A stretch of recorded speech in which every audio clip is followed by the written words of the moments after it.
Welcome back, everyone, to Chapter 7 of this explainer. Today, we're making a really exciting transition. We are moving from planning our high-level architecture to the actual object-oriented design, or OD, of a software system. Think of this as shifting from the architect's rough sketch right down to the engineer's detailed blueprint. It's where the magic really happens, so let's dive straight in. So before we get too deep, let's define our core concept. What exactly is object-oriented design? Well, simply put, it's a software design process where a system is made up of interacting objects. But the absolute crucial part to remember here is that these objects maintain their own local private state, and they provide operations to interact with that state. In OOD, we take real-world tangible entities and map them directly into software code. This approach is a real game changer because it makes our systems so much easier to understand, organize, and maintain in the long run. Here is our agenda for today. We'll start with an intro to object-oriented design, move on to context and system architecture, look at identifying principal objects, explore developing design models, specify object interfaces, and wrap up with a summary and exam focus. Right, Section 1, Intro to Object-Oriented Design. To make all these theoretical concepts a bit more concrete, we're going to use a highly practical example throughout this explainer, the Wilderness Weather Station. To take that weather station from a concept to a detailed blueprint, there are 5 sequential stages of object-oriented design that you absolutely must follow. First, you understand the context and interactions. Second, you design the system architecture. Third, you identify the principal objects. Fourth, you develop design models. And fifth, you specify the interfaces. We are going to walk through each of these 5 stages step by step. Moving on to Section 2, Context and System Architecture. Let's start wide. Before we can even think about designing the inside of our software, we have to understand the entire environment our software lives in. To do that, we use 2 foundational models, and you need to know the difference between them.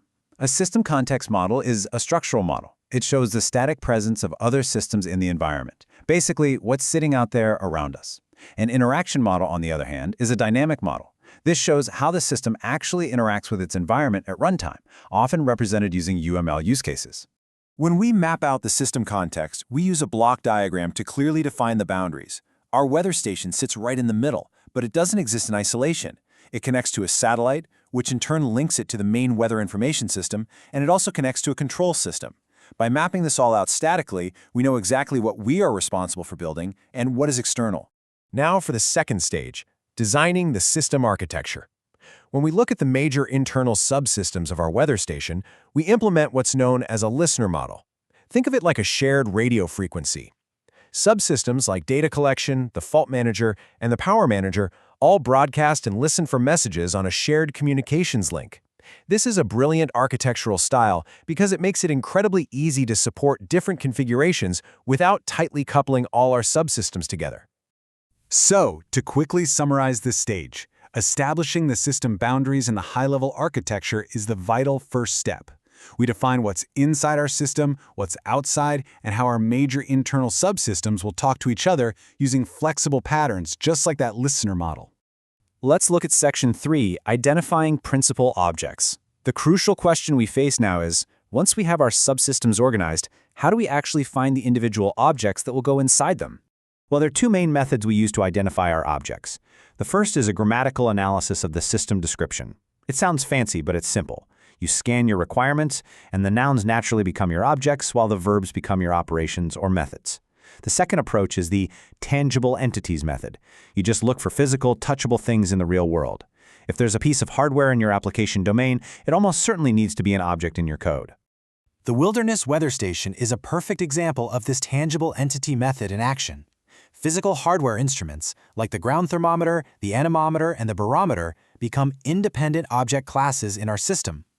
Notice how they each have very specific attributes, like wind speed for the anemometer and operations like get and test.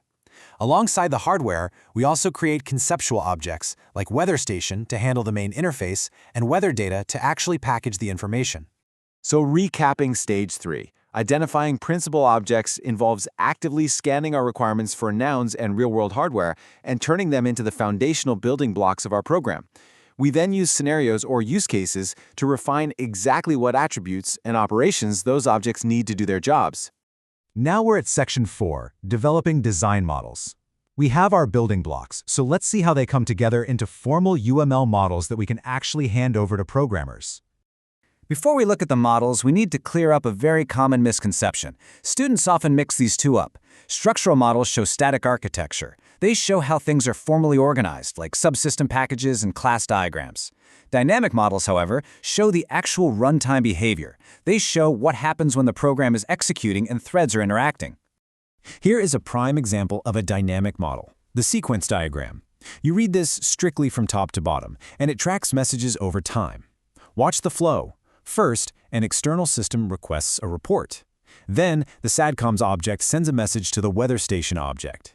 Next, the weather station passes that request down via a communications link to the weather data object to actually summarize the readings. Finally, the package data returns back up the chain. It's literally a visual narrative of a runtime process. Another fantastic dynamic model is the state machine model, or state diagram.